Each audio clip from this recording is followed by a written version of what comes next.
Welcome, curious minds, to another deep dive. Great to be here. Have you ever wondered if there's a secret language or maybe a hidden blueprint underlying something you thought you knew inside and out? It happens all the time, doesn't it? Things hiding in plain sight. Exactly. What if, within a legal and intellectual tradition spanning, well, thousands of years, there existed a foundational element, something everyone acknowledges, but few truly understand in its full scope? A hidden framework, maybe? Precisely.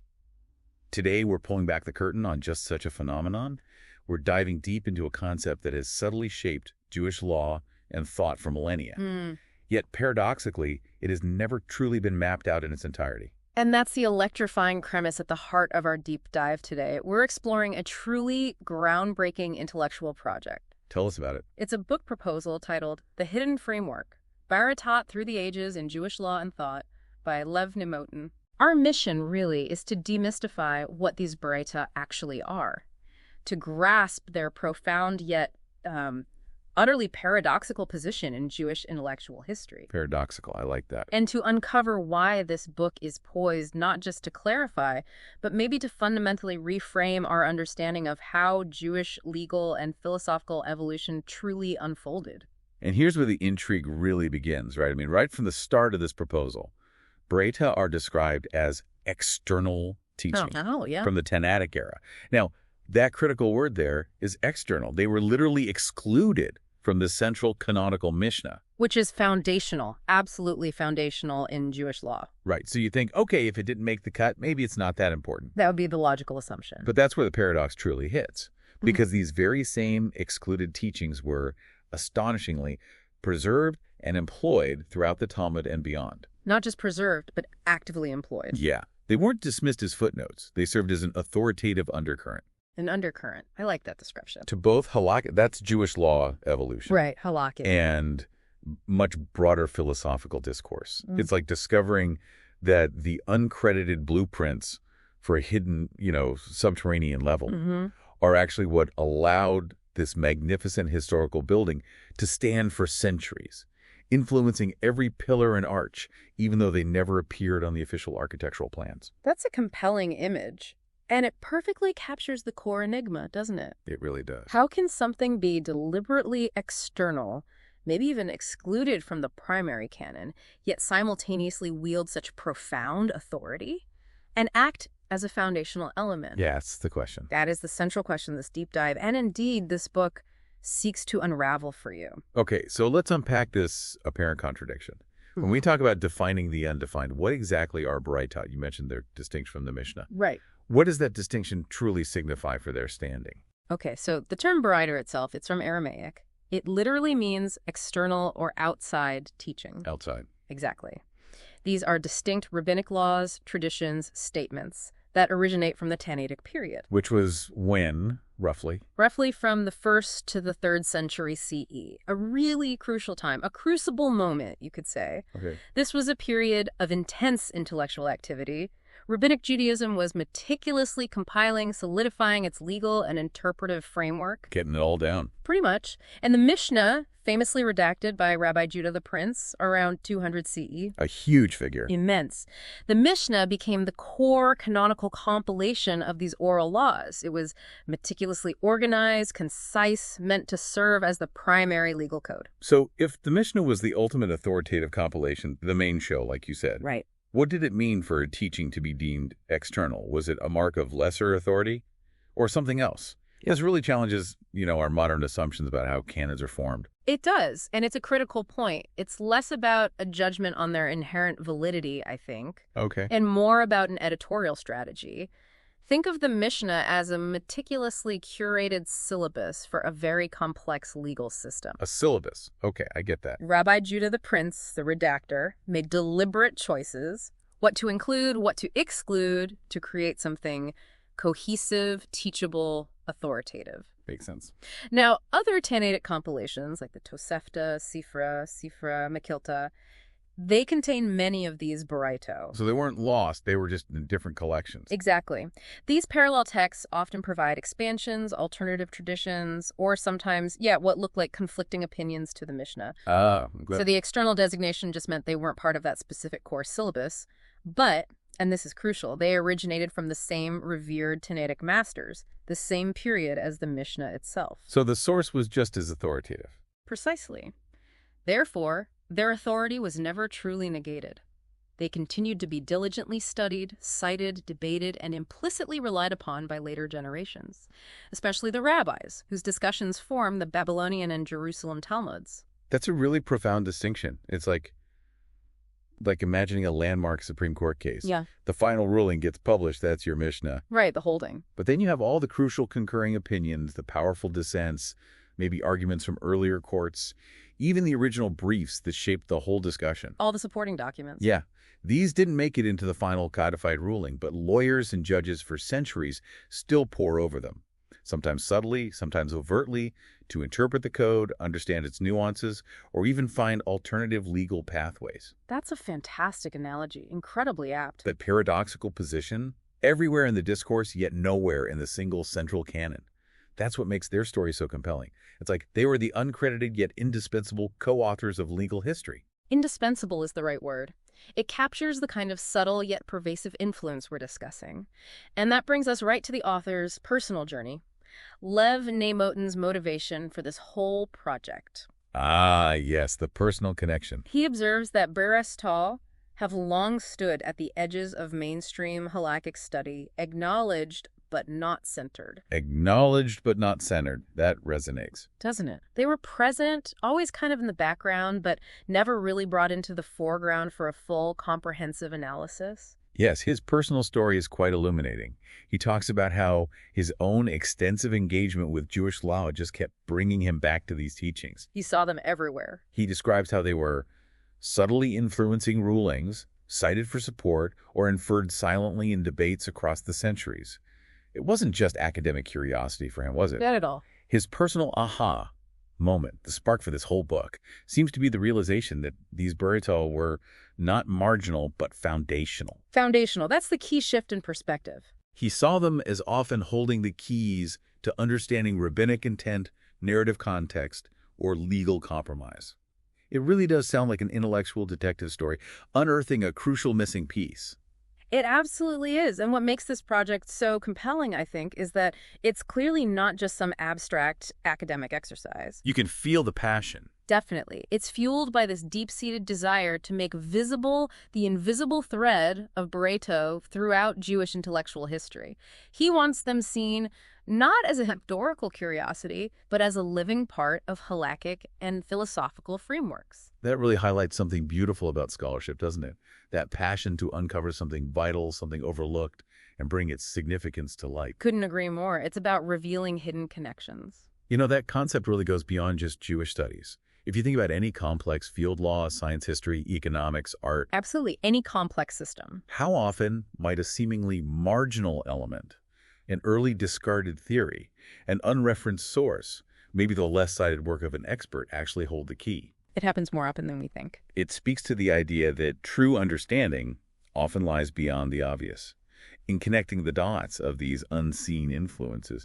It makes me wonder what Baraitot might be lurking in the corners of my own field, silently shaping accepted wisdom. That's a great question for everyone listening to ask themselves. What are the hidden frameworks in your world? And that motivation frames this entire book as a monumental quest to understand a crucial, yet overlooked, piece of this vast, millennia-old puzzle. It's a testament to the fact that even in fields that seem incredibly well studied, Deeply studied.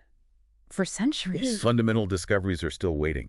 For those with the dedication and maybe the different perspective to look closer, to question narratives, and follow those subtle trails. Exactly. Foresight and persistence. Which leads us to a fascinating question. If these Baraitot are so foundational, so present, why hasn't someone created this dedicated roadmap before? It really feels like uncharted territory in scholarship, a significant gap. It is a significant void, a real lacuna, as academics might say, in the landscape. A lacuna, okay. As the proposal states very clearly, despite their undeniable influence, no comprehensive work has yet mapped the trajectory of Baraitot. And it's not just about one missing book. It's more than that. It represents a missing holistic perspective on their role. Across different times, different contexts. Think about that ancient river analogy again. Flowing beneath the cities. Right. influencing everything, development, architecture, economy, but no one has ever systematically charted its entire course, source to mouth. That, until now, has been the situation for Baraitot. Scattered insights, yes, but no unified comprehensive narrative. So it's not that there's zero scholarship on Baraitot. Oh, absolutely not. There's brilliant work out there. But the existing works, valuable as they are, don't offer this sweeping, comprehensive view. This is where the unique value of Neymotin's proposed book really comes into focus for you, the listener. Can you walk us through some of those major predecessors and how this new work distinguishes itself? Absolutely. There are giants in the field who've touched on Baraitot, and their work is indispensable, foundational even. Okay, like who? Let's start with Saul Lieberman's Tosefta Kipshita. Just a monumental achievement, a multi-volume magnum opus. I've heard of Lieberman, a towering figure. Truly. He was a master of textual reconstruction, historical context. He dug deep into the Tosefta, which is a primary collection of Baraitot. His work is like an archaeological dig into the very words. Meticulous. Incredibly meticulous, unearthing original meaning, usage. However, his profound work, while invaluable for understanding the Tosefta text itself, it does not treat the Baraitot as a conceptual or evolving legal philosophical system. He perfected the individual bricks, you could say, examined their composition, their historical placement. Okay. But his aim wasn't drawing the architectural plans for the whole building, understanding how those bricks form a larger dynamic structure across millennia. Neymotin's work promises that broader systemic view, the big picture. That makes a lot of sense. Lieberman gives us the ultimate microscope for individual texts, but Neymotin promises the telescope to see their galaxy-spanning influence. What about David Halivni's The Formation of the Babylonian Talmud? His work is also incredibly influential. Profoundly important, yes, especially for understanding the editorial process of the Talmud, how it all came together. Right. Halivni meticulously investigates how Baraitot were integrated into the Talmudic sugya. Sugya, remind us. The sugya is the basic argumentative unit of the Talmud, a sort of structured discussion or debate. Got it. So Halivni's focus was narrowly on their redactional function within specific sugya, how they were physically placed, how they contributed to the Talmud's internal arguments. The mechanics of it. Exactly, mechanics of integration. What Lev Neymotin's book aims to do is move beyond just their placement. It analyzes their broader function and evolution as independent living agents. Agents, okay. How they shape discussions not just locally within one debate, but conceptually over millennia, adapting, influencing the ongoing development of Jewish law.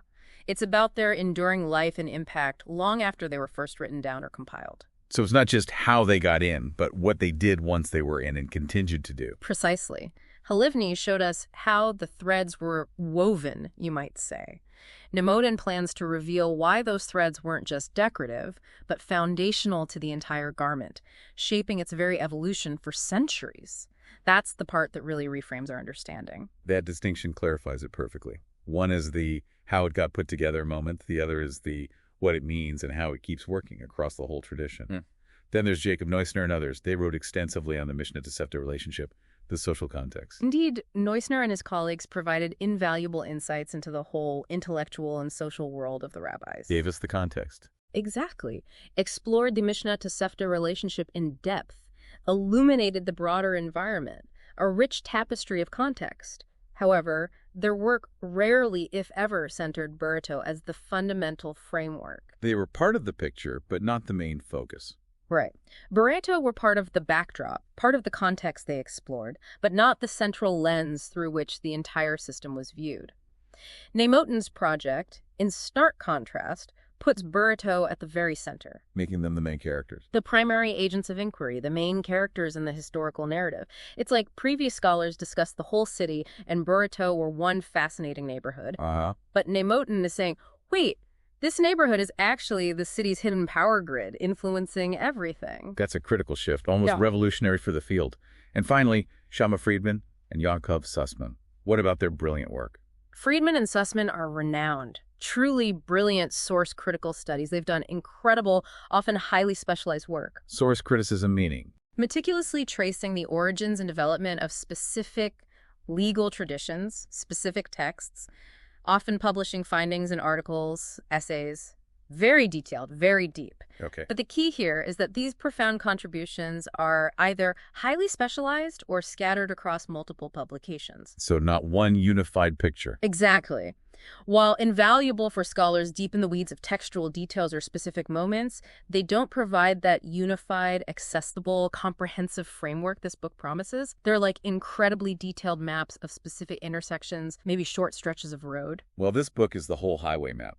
Charting the entire freeway system start to finish, showing all the connections, the divergences, the flow of traffic over time. So the core difference, the big takeaway here, is that while all these previous works are crucial, Absolutely essential. none of them offer this comprehensive, accessible, and historically sequenced analysis of Baraitot as legal and philosophical agents.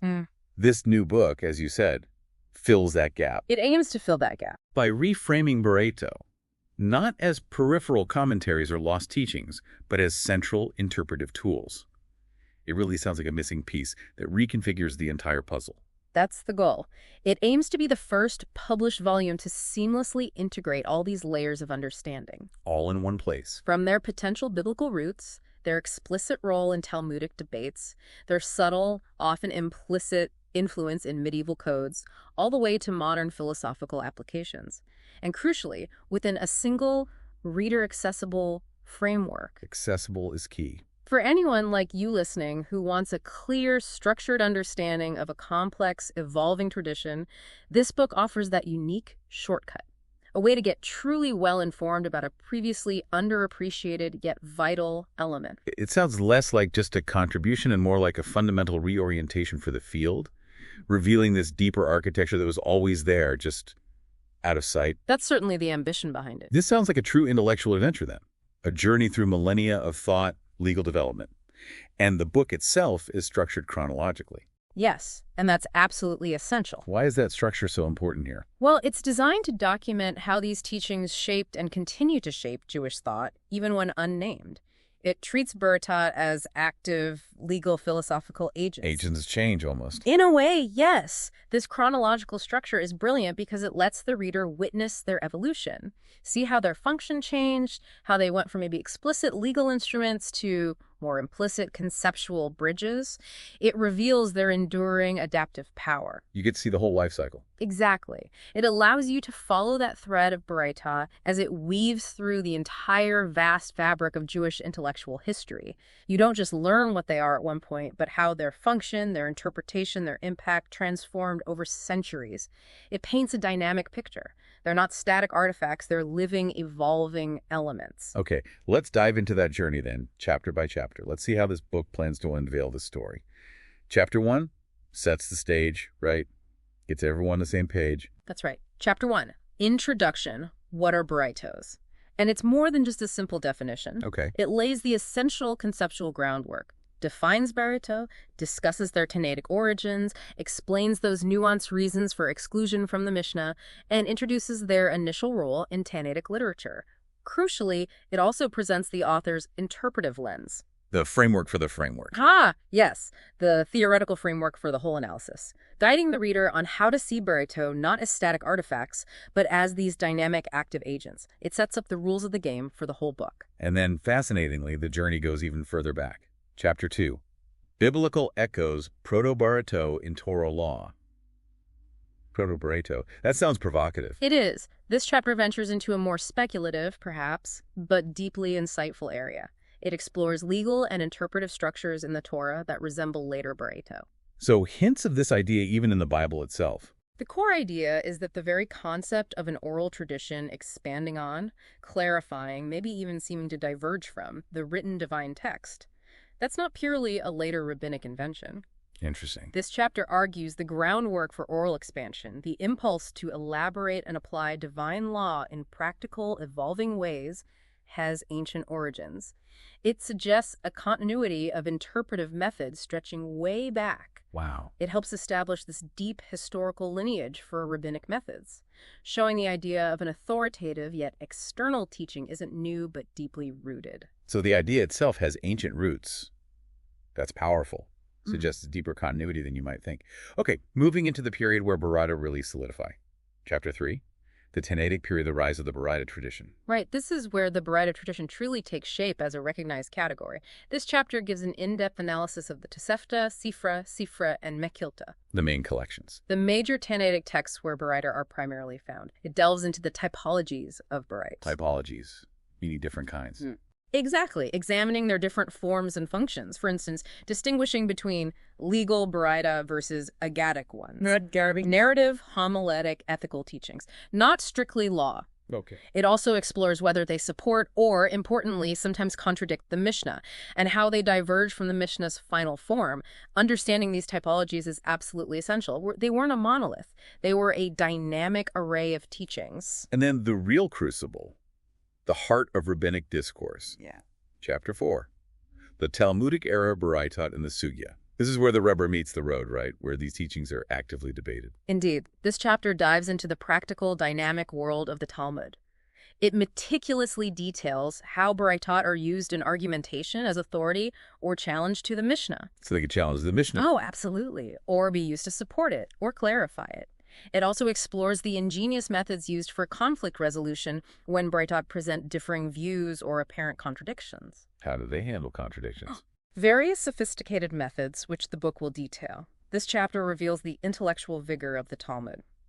Baraitot weren't passive background noise. They were active, indispensable participants, affirming, challenging, often resolving disputes, or generating new insights. And the proposal mentions specific examples like Sukkah 28a, Git 999b, Sanhedrin 33a. Can you give us just a brief glimpse, make it tangible for us? How might a Baraita function in one of these discussions? Sure. Let's take Sukkah 28a, a classic example.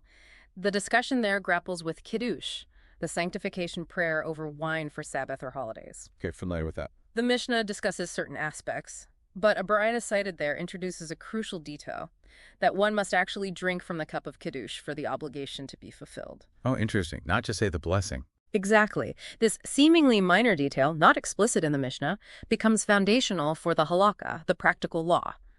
The Talmudic discussion then revolves around this Baraita, exploring implications, comparing it to other sources, ultimately integrating it into accepted practice. Without that Baraita, a critical piece of Jewish practice would be missing, or at least less defined. Fascinating. A single external teaching becomes central to practical law. Then we move beyond the Talmud itself. Chapter 5, Geonim and the transition to codification. The Geonim, they were the leaders in Babylonia after the Talmud, right? The bridge period. That's right. Early medieval period, hugely influential. This chapter covers the treatment of Baraitot in Geonic responsa and early halakhic works. It focuses on continuity and editorial strategy. So how do they handle them? It shows how even after the Talmud was sealed, these authorities continued to actively engage with Baraitot, demonstrating their enduring relevance. The Geonim made conscious choices. Editorial strategy, you said. Yes. Which Baraita to prioritize, how to resolve conflicts between them, how to integrate them into their own developing legal works. Their active engagement, their strategic choices were crucial. They kept Baraita alive and central to the developing tradition. So they were like curators, ensuring the influence continued. And then a huge leap to Chapter 6, Rishonim codifying with and without Baraitot. Rishonim, the major medieval commentators and codifiers? Maimonides, the Rif. Exactly, the giants. And this is a particularly insightful chapter, maybe even surprising. It explores how these figures utilize Baraita, specifically looking at their use as implicit legal bases or alternative rulings. Implicit, so not always directly cited. Precisely. This is where the hidden framework really comes into sharp focus. Often Maimonides or the Rif might rule a certain way without explicitly citing a Baraita. But it's there under the surface. Upon deeper examination, yes. It becomes clear that a Baraita provided the foundational logic, the underlying precedent, or the alternative understanding for that very decision. This chapter shows their influence was so pervasive they didn't always need explicit citation. Wow. They were just assumed as part of the deeper legal lexicon, the very grammar of halakhic thought, the unseen yet indispensable scaffolding for the grand edifice of medieval Jewish law. It's a powerful demonstration of influence working quietly beneath the surface. That's subtle but profound. The DNA of legal reasoning almost. And the journey continues to Chapter 7. Shulchan Aruch and its commentators. The Shulchan Aruch, the major code from the 16th century, still hugely authoritative today. Indeed. The bedrock for much of modern practice. This chapter examines the often unseen incorporation of Baraitot in the great codes, like the Shulchan Aruch and its many commentaries. So even in this highly formalized code, yes, it provides compelling examples where legal decisions rely on non-Mishnaic sources, meaning they rely on Baraitot. This further demonstrates their enduring authority, their indispensable nature, even within these highly formalized, universally accepted codes. It proves they weren't just historical curiosities or footnotes. They were living, active, essential components determining Jewish law, impacting daily practice. And bringing us right into the modern era, Chapter 8, Modern Halakhic and Philosophical Reflection. This is where we see their timeless relevance. How do contemporary thinkers engage with these ancient teachings? This chapter focuses on the use of Baraitot by 19th, 21st century poskim, that's legal decisors, and thinkers, including huge figures like Rav Kook, Soloveitchik, and others. Wow, major modern thinkers. Absolutely. It also explores their appearance in modern responsive or rabbinic answers to contemporary legal questions. It powerfully demonstrates how Baraitot continue to inform contemporary Jewish law and philosophy. Still relevant today. Offering insights into complex, modern ethical dilemmas or fresh perspectives on ancient texts, this chapter really underscores their living legacy, their enduring capacity to provide insight for new challenges, evolving contexts. They're not just archive texts, they're still actively shaping discourse and practice. And finally, the wrap-up, Chapter 9. Conclusion, the silent backbone of Jewish law. What does this tie together? What's the final message? This concluding chapter serves as a powerful summary. It details the findings, the profound implications for future study, and crucially, it makes a compelling, passionate argument for the need for Baraitot to be reintegrated into mainstream curriculum. A call to action. Definitely. More than just a historical survey, it argues for their reevaluation, renewed study, a proper place in how Jewish law is taught. It really brings home the impact of finally charting this hidden framework and why understanding it is so essential. And beyond the main narrative, the appendices sound incredibly useful. Practical tools for anyone digging into this. Absolutely invaluable. The book plans to include a detailed taxonomy of Baraitot, categorizing them by type, legal agadic, supporting, contradicting the Mishnah, etc. Helps organize the material. Immensely. Also, a comprehensive Baraitot to text map. Cross-references showing where specific Baraitot appear and are discussed in the Torah, Mishnah, Talmud, later codes. Like a concordance. Exactly. And finally, a meticulously compiled timeline of Baraitot usage in halakhic history.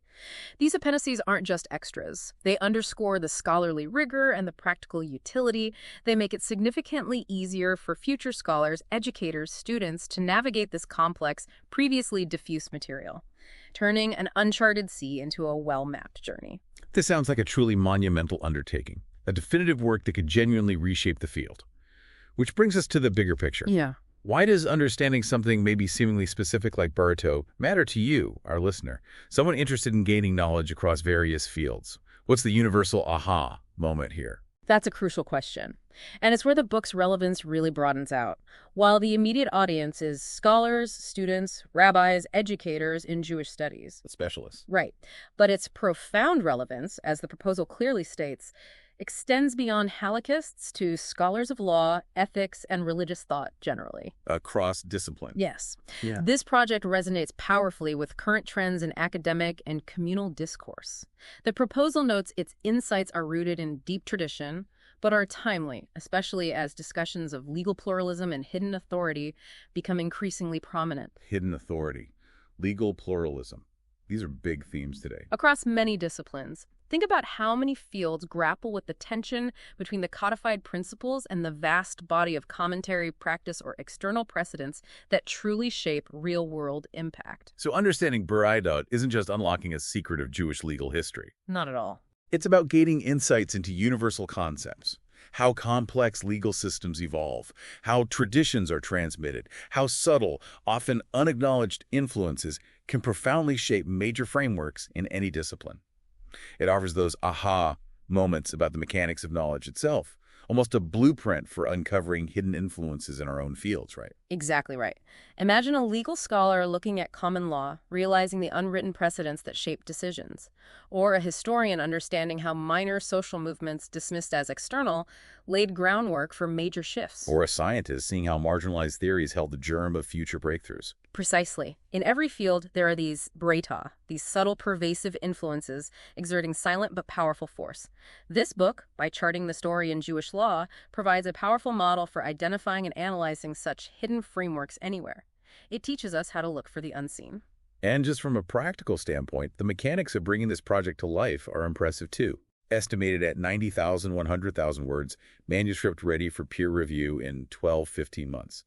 That's ambitious for such deep work. It speaks volumes about the rigorous, dedicated effort involved.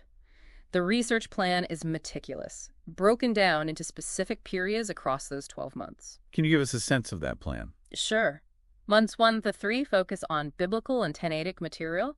Months 4 to 6 dive deep into Talmudic analysis and Amoraic development. The core period. Then months 7 to 9 explore medieval halakhists and codification. And finally, months 10-12 cover modern usage and synthesis, bringing it to the present. Very structured. This detailed breakdown underscores the sheer depth required to trace this invisible thread through millennia. It's not just a book, it's the culmination of years of dedicated, precise academic detective work. And it's not just about the book reaching academics. The findings are planned for wider dissemination too, right? That's absolutely correct. Beyond the book, the author plans to share findings via academic conferences, engaging with scholars, but also, crucially, through public lectures and online articles aimed at educators and clergy. Taking it beyond the ivory tower. Exactly.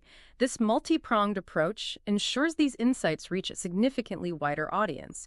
It actively contributes to that goal of reintegrating Baraitot into mainstream study, helping educators and leaders understand and teach the full, complex story. This all just reinforces the monumental nature of this project. It's not just another book on an obscure topic. It seems poised to be a fundamental paradigm shift, changing how we understand the very fabric of one of the world's oldest, most dynamic legal and philosophical traditions. Indeed. It's about revealing a fundamental truth about how complex traditions actually operate, often with powerful forces working just beneath the surface of what's officially canonized or taught. So as we wrap up this deep dive, the central discovery is clear. Baraitot are far from peripheral, far from merely excluded teachings. Far from it. They are, as Lev Neymotin's book proposes to show, a critical interpretive layer, truly the silent backbone of Jewish law, integral to the ongoing architecture of halakhic reasoning and its evolution. It's a powerful, persuasive argument, and it reminds us that true, deep understanding often requires looking beyond the most obvious sources, seeking out those subtle yet pervasive influences that shape any field. And this brings us to our final challenge for you, our curious listener. Apply this lesson. Yeah. What are the Baraitots in your field, your profession, your own understanding of history or culture? What seemingly minor details, overlooked precedents, or narratives that were, for whatever reason, excluded from the main story might actually be shaping the larger framework in ways you haven't fully acknowledged? It's a fascinating question to ponder. We encourage you to consider how much deeper, how much richer your understanding can become by looking beyond the obvious. Yeah. By seeking out those truly hidden frameworks.